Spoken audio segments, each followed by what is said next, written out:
Assalamualaikum warahmatullahi taala wabarakatuh, rakan sahabat. Hari ini alhamdulillah kita berada pada hari yang ke-10 dalam kita menjalani ibadah puasa di bulan Ramadan, yang mana Allah Subhanahu Wa Taala dalam keadaan mewajibkan kita berpuasa. Sebenarnya Allah Subhanahu Wa Taala uh, iringi bersama dengan fadilat dan ganjaran untuk kita kejar di bulan Ramadan.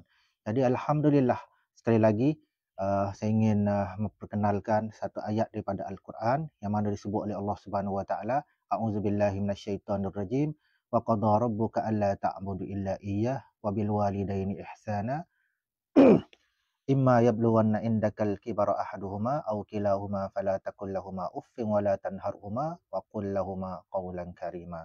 Kata Allah Subhanahu Wa Taala, dan Tuhanmu telah memerintahkan supaya kamu tidak menyembah selain daripada Allah Subhanahu Wa Taala dan berbuat baiklah kepada kedua ibu bapa kamu sekalipun mereka sampai kepada satu peringkat umurnya telah lanjut usia, ataupun salah seorang daripada mereka atau kedua-dua mereka, jangan sesekali kamu mengatakan kepada mereka perkataan yang menyakitkan hati mereka, sekalipun dengan perkataan dan sebagainya.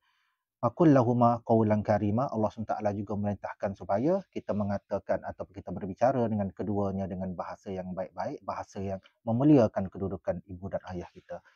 Rakan sahabat, bila kita cerita tentang Ramadan, setidaknya tergambar di dalam fikiran kita lah kita nak mengejar sebaik mungkin pahala yang ada. Tetapi kita terlupa lubuk pahala kita yang sebenar adalah berada di rumah kita. Sekiranya ibu dan ayah kita masih ada dan bersama-sama dengan kita, maka lubuk pahala yang dah di rumah kita. Dan bagi yang masih ada lagi ibu dan ayah, apa yang perlu kita buat adalah menjaga kebajikan mereka, berbuat baik semasa keberadaan mereka di dunia, dan perlu kita ingat tanggungjawab sebagai seorang anak adalah sepanjang hayat kehidupan kita, bukan sepanjang hayat kehidupan mereka. Allah Subhanahu Wa Taala dalam banyak ayat menyebut selain daripada memerintahkan supaya tidak mensyirikkan Allah Subhanahu Wa Taala, supaya kita hanya menyembah Allah Subhanahu Wa Taala, diiringi yang keduanya dengan perintah supaya berlaku baik kepada keduanya. Dan sebagaimana yang kita sebut tadi, waqfid lahuma janahazzul minar rahmah. Kata Allah Subhanahu Wa Taala dalam ayat yang lain, maksudnya selain daripada apa yang patut kita lakukan terhadap kedua ibu bapa kita, tak kiralah sama ada kita berada di bulan Ramadan atau juga kita berada di lain-lain bulan. Kenapa perintah ini sebenarnya uh, apa orang panggil, terpikul sebaik saja kita bergelar sebagai seorang anak. Jadi tuan-tuan dan puan, ayat yang saya baca tadi, waqfid lahuma janahazzulli minar rahmah wa qul lahu wa qur rabbirhamhuma kama rabbayani shaghira.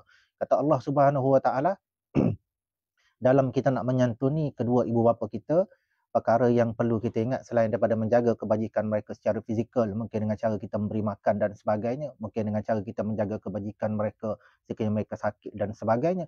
Tapi dalam masa yang sama juga diajar oleh Allah Subhanahu Wa Taala supaya kita berdoa kepada mereka dengan doa ini khas disebut dalam Al-Quran untuk kita telusuri, untuk sama-sama kita amalkan, iaitu waqur rabbirhamhuma. Katakanlah kita disuruh berdoa, rabbirhamhuma, ya Allah ya Tuhan kami, rahmatilah kedua ibu bapa kami ini tadi, rabbirhamhuma kama rabbayani shaghira, sebagaimana mereka ini menjaga dan merawat kita sewaktu kita kecil. Pada hari ini rakan sahabat, perlu kita tanya diri kita, memasuki fasa Ramadan, kadang-kadang kita uh, menekuni antaranya adalah sunnah yang diajar oleh Nabi sallallahu alaihi wasallam, iaitu kita memberi makan kepada mereka yang berbuka. Kadang-kadang kita terlupa yang kita nampak hanyalah untuk memberi makan kepada orang lain, tapi dalam masa yang sama kedua ibu bapa kita kadang-kadang kita terlepas pandang. Jadi kepada yang masih ada lagi ibu dan ayah, berhubunglah dengan mereka. Kalaulah kita kata mak ayah tu berada berdekatan dengan kita, ziarahilah mereka sekerap mungkin. Mungkin juga yang berada jauh, kita boleh untuk hubungi mereka. Paling penting adalah kita ucapkanlah perkataan yang baik, dan perkataan yang baik tak lain dan tidak bukanlah dengan kita memberi salam kepada ibu dan ayah. Maknanya kita memberi salam sambil kita berdoa kesejahteraan kepada kedua mereka. Dan bila kita berhubung dengan mak ayah ni, jangan kita terlupa, bila kita sebut lubuk pahala dan orang panggil punca penghubung antara kita dengan Allah Subhanahu Wa Taala yang paling mustajab doanya, maka mintalah kepada keduanya supaya mendoakan kita kesejahteraan kita di dunia dan juga kesejahteraan kita di akhirat. Jadi rakan sahabat, malangnya yang berlaku dalam masyarakat kita sejak akhir-akhir ini adalah kadang-kadang kita melihat kepada pengabaian kepada kebajikan kedua orang kepada ibu bapa. Kadang-kadang anak ni bila kita tengok mereka bukanlah tergolong dalam golongan mereka yang hidupnya susah, Mungkin juga mereka bukanlah terdiri daripada mereka yang hidupnya melarat, tetapi mereka membiarkan kebajikan kedua ibu bapa mereka ini kepada pihak yang lain. Malah mereka menuntut-nuntut, mereka meminta-minta supaya kebajikan kedua ibu bapa mereka ini dilunaskan oleh pihak yang lain. Mereka terlupa bahawa Allah Subhanahu Wa Taala akan bertanya, Allah Subhanahu Wa Taala akan menuntut semasa hayat kita di dunia ni apakah kebajikan telah kita lakukan kepada ibu bapa. Dalam ayat yang lain disebut wabil walidaini ihsana. Banyak kali kita jumpa dalam Al-Quran Allah memerintahkan supaya kita berlaku baik kepada kedua ibu bapa. Dan salah satu daripada cara untuk kita berlaku baik adalah kita ambil lah sebagaimana disebut dalam hadis Nabi sallallahu alaihi wasallam, idza mata ibnu Adam, apabila mati ataupun meninggalnya anak Adam ni terputus inqata amaluhu, terputus segala amalan. Maka di sinilah kita sebagai anak, kita ambillah peluang bagaimana kita dapat menghubungkan pahala, dapat menghubungkan kebajikan kedua ibu bapa kita, tak kiralah semasa keberadaan mereka di dunia ataupun mereka telah pergi meninggalkan kita. Kalau mereka masih lagi ada di dunia, sama juga yang pertama diajar oleh Nabi sallallahu alaihi wasallam adalah perkara pertama adalah melalui sedekah jariah. Bila kita bersedekah, bila kita infak, jangan kita terlupa untuk niatkan bersama untuk kedua ibu dan ayah kita. Dan yang kedua, selain daripada sedekah jariah, melalui anak yang soleh, waladun soleh yang do'ulah. Makna kita sebagai anak yang soleh ini, tidak-tidaknya walaupun kita tidak mampu untuk nak seperti mereka yang lain, tidak doakanlah doa yang paling ringkas tadi, Rabbirhamhuma kama rabbayani shaghira. Minta supaya Allah SWT kasihan belas kepada ibu dan ayah kita. Dan doa yang lain juga boleh kita amalkan, Rabbighfirli wali walidayya warhamhuma kama rabbayani shaghira. Dan rakan sahabat, dalam hadis yang sama juga Nabi sallallahu alaihi wasallam menyebut di hujungnya adalah ilmu yang dimanfaat atau ilmi yuntafa'u bihi. Sekiranya semasa hayat, semasa keberadaan mak ayah kita di dunia ni ada ilmu disampaikan kepada kita dan nasihat yang baik yang telah diberikan kepada kita, maka sebar-sebarkanlah, share kepada orang lain supaya manfaat tu tadi dapat terus menerus mengalir pahalanya kepada mak dan ayah kita. Dan selain daripada tu juga, sebenarnya memandang ke wajah mak dan ayah kita sewaktu mereka masih berada di dunia ni merupakan satu pahala. Maknanya selain daripada kita berbuat baik, memandang ke wajah mereka juga dikira satu amal. Tak perlu kita nak mencari yang jauh-jauh, syurga ataupun pahala, lubuk pahala sebenarnya berada berdekatan dengan kita. Selain daripada itu juga, untuk bila kita cerita tentang menyantuni kedua ibu dan ayah kita ni, perlu kita ingat contoh yang terbaik adalah yang dibawa oleh Nabi sallallahu alaihi wasallam. Nabi SAW pernah ditanya oleh sahabat datang bertanya, apakah amalan yang terbaik? Bila ditanya, Nabi sebut yang pertamanya, Nabi tengok situasi orang yang berkenaan ni, maknanya dari segi dia masih lagi ada seorang ibu dan sebagainya. Nabi jawab, berbaktilah kepada ibumu. Dan ditanya lagi, apakah amalan yang terbaik? Jawab Nabi SAW, kataan yang sama juga, berbuat baik kepada ibumu. Dan sampai kali ketiga ditanya, jawapan Nabi SAW tetap sama, dan tanya lagi, Nabi menjawab, berbuat baiklah kepada ayahmu. Bermakna dalam kita nak cerita tentang situasi ibu dan ayah ni, kedua-duanya sama saja, kedua-duanya perlu kita santuni. Kenapa? Disebut dalam surah Luqman, panjang ceritanya, cerita tentang apa? Cerita tentang nasihat Luqman kepada anaknya. Kenapa? Kerana ibu dan ayah kita ni adalah sosok tubuh yang kerana mereka berdua ni lah adanya kita di dunia ini. Kerana ihsan mereka lah kita dapat tumbuh membesar pada hari ini. Kerana ihsan mereka lah juga kita berada di kedudukan kita sekarang. Digambarkan dalam Al-Quran, mak dan ayah kita ni mengalami kesusahan demi kesusahan kerana nak membesarkan kita. Sehingga kan nyamuk seekor pun tidak dibenarkan untuk menggigit ataupun untuk menyakiti kita. Semut walaupun seekor yang kecil juga dipastikan supaya anaknya tadi tidak dihurungi semut atau juga disakiti oleh semut. Apatah lagi bencana-bencana ataupun kita kata ancaman-ancaman lain yang lebih besar.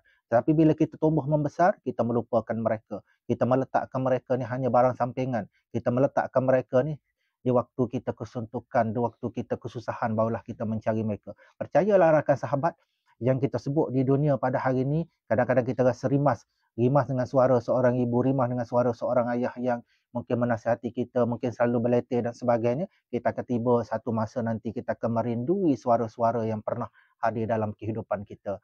Suara yang kita kata sebagai suara radio buruk, suara yang kita kata suara yang sangat-sangat menjengkelkan. Suatu hari nanti suara itulah yang akan membawa kepada rindu dendam kita selama-lamanya. Dan setelah ketiadaan kedua mereka nanti, kita akan merasakan kehidupan kita ni semakin kosong. Kenapa? Kerana kedua mereka inilah lubuk pahala kita. Kedua mereka inilah sebahagian daripada rahmat kita berada di dunia. Kepada yang masih lagi mempunyai ibu dan ayah, segeralah menziarahi mereka. Kepada yang berada jauh, telefonlah mereka, bertanya kabarkanlah mereka, ucapkanlah terima kasih kepada mereka. Dan mungkin juga semasa keberadaan mereka di dunia ni tak pernah pun satu kalimah sayang kita ungkapkan kepada mereka. Tak pernah apa perkataan terima kasih mampu kita tuturkan pada mereka. Ambillah kesempatan di bulan Ramadan yang mulia ini,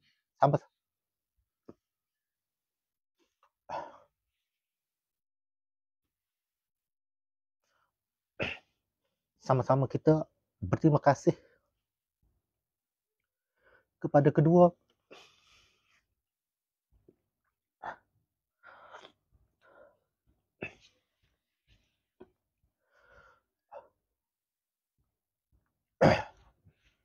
ucaplah terima kasih kepada keduanya semasa hayat mereka masih lagi berada di dunia.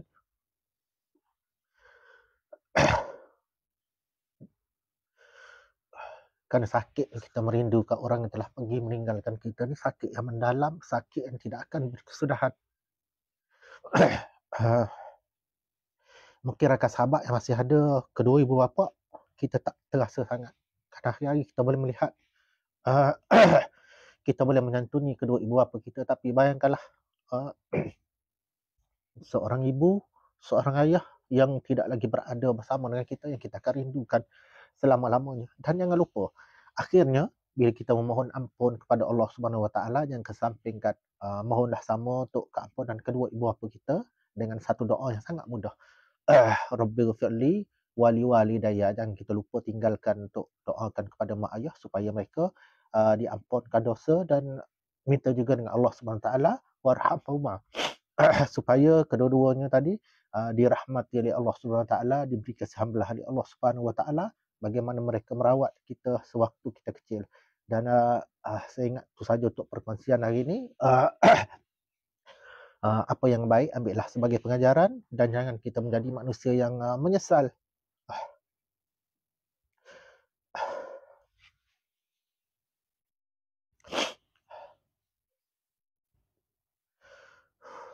Menyesal kita di dunia ni kerana tidak berkesempatan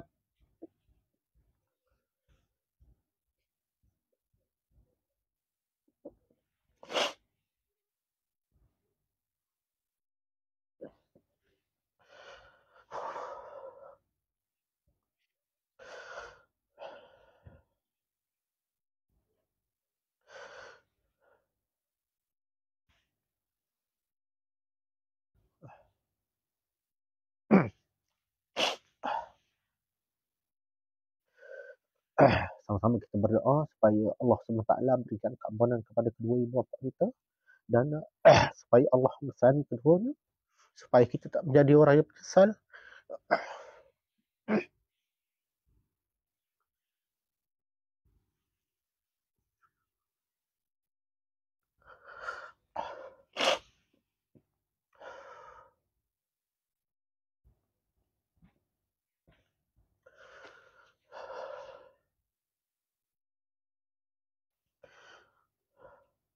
Kerana tidak menggunakan kesempatan masa berada di dunia ini untuk melakukan kebaikan. Jadi untuk tu wabillahi taufiq wal hidayah. Assalamualaikum warahmatullahi